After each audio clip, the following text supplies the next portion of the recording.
We've already established that Zionism, the return of the Jewish people to the land of Israel with their own state, subservient to no one, not under the wing of Islam, is at the core of Judaism and was a desire Jews prayed for across millennia. The creation of the modern-day state of Israel was the realization of that yearning and fused Jewish religion and nationality together. Zionism was and is the liberation movement of the Jewish people.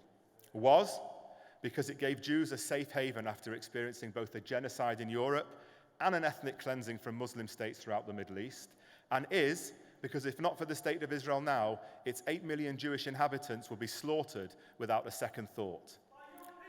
When Ghazi Hamad, a member of Hamas's political bureau, said on October the 24th, 2023, Israel is a country that has no place on our land.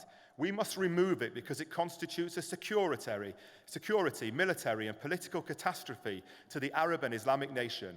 We are not ashamed to say this. We must teach Israel a lesson, and we will do it twice and 3 times. The Al-Aqsa deluge, that's the name Hamas gave the October the 7th massacre, is just the first time, and there will be a second and a third time. He meant it. When Khalid Mashal, another Hamas leader, said, October the 7th paved a wide highway towards the removal of Israel, towards liberation, and towards saving Jerusalem and the Al-Aqsa Mosque, he meant it. And just in case you think it's only Hamas, when Faisal al-Husseini, the so-called moderate minister for Jerusalem affairs in Yasser Arafat's Palestinian Authority, once said, what many still believe, that tactically we may win or lose, but our eyes will continue to aspire to the strategic goal, namely to Palestine from the river to the sea, that is, to a Palestine in place of Israel. He meant it. And if you need any more proof that this is really what they want, consider this. It's not settlements or occupation that is responsible for there being no peace.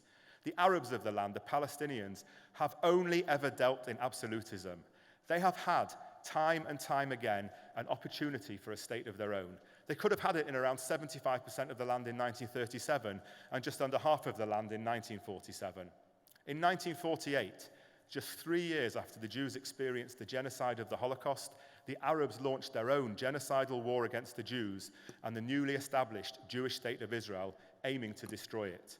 The Jews defended themselves, fought back, and won. And when the Palestinians were offered the vast majority of the West Bank and Gaza in 2000 by Ehud Barak and 2008 by Ehud Olmert, they again said no. In 2005, Israel completely withdrew from Gaza. It could have been a Singapore of the Middle East, but it became a terror state. Every time the Palestinians were told, you can be masters of your fate in part of the land, but in another part, the Jews will be masters of their fate, no longer inferior to you, no longer ruled by you, no longer tolerated by you. Their choice for over 80 years to the present has been to fight for all. The Palestinians have always said, if we must live next to sovereign Jews, better to fight until they are not there at all. And we saw this live streamed by Hamas terrorists on October the 7th as they roamed around southern Israel screaming with joy that they were killing Jews, not Israelis, killing Jews with their bare hands. This is how the anti-Zionism of Hamas, Hezbollah, Iran, many in the Palestinian Authority, and millions of others across the Middle East would violently manifest itself if given the chance. The murder and genocide of all the Jews living in the modern-day Jewish state of Israel and its destruction. And they are supported in this genocidal aim by all those other people around the world who agree with them that Israel has no right to exist, smear it with modern versions of age-old anti-Semitic blood libels, and demand that it is consigned to the dustbin of history. These people do not call for the destruction of any other state in the world. These same people target those who identify as Zionists, effectively meaning Jews, and I should know I'm a Jew, since the vast majority of global Jewry proudly identify as Zionists, with abuse, discrimination, racism, and physical attacks on our streets, in our workplaces, at synagogues, at Jewish schools, at hospitals when we go for treatments, and online, simply because we believe in Jewish self-determination. 20 seconds left. If it's not really Jew hate, Why do they use slogans like, from the river to the sea, Palestine will be free, and stop doing what Hitler did to you alongside pictures of Jesus on the cross, which say, Palestinians, do not let them do the same thing again, and chants of Khaybar Khaybar al-Yahud, an ancient battle cry that references the massacre of Jews by an Arab army, because it's age-old classic Jew hate. In the Middle Ages, Jews were hated for their religion. In the 19th and early 20th century, they're hated because they were rich and because they were poor, because they were capitalists and because they were communists, because they kept to themselves and because they infiltrated everywhere. Stalin thought Jews were rootless cosmopolitans who believed nothing.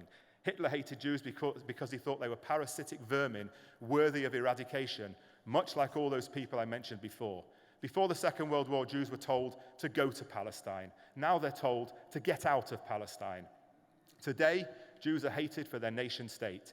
There are 15 countries of the United Nations who define themselves as Christian states, and 157 countries in total in which a majority of the population is Christian, and 57 members of the Organization of Islamic Cooperation. The idea that Jews, having one country of their own, is one too many, and that the Jewish state of Israel should be destroyed and the Middle East be Judenrein, the ethnic cleansing of Jews by Hamas and Hezbollah and everybody else, that's what makes anti-Semitism the new form, anti-Zionism the new form of anti-Semitism.